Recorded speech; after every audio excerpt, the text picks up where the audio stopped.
Welcome to McPlum, simple solutions served daily. In this video, I will explain how to make a hard kick in FL Studio. First, let's lay the groundwork by selecting the right kick drum sample. It's crucial to pick a high-quality sound with a strong initial punch and a solid low-end foundation. Make sure your chosen sample complements the key of your track for a cohesive sound.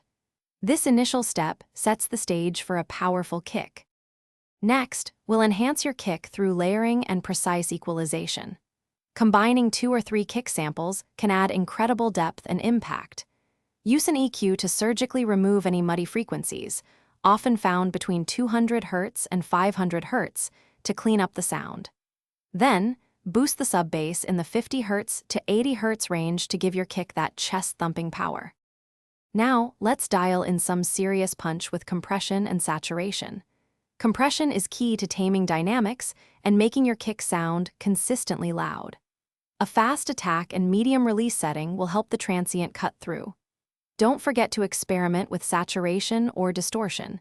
These effects can add harmonic richness and a gritty texture, making your kick truly stand out in the mix. Finally, we'll refine your kick with sidechaining and limiting.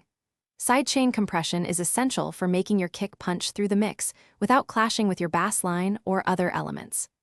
Apply a limiter to catch any rogue peaks and maximize the overall loudness of your kick, ensuring it hits hard every time.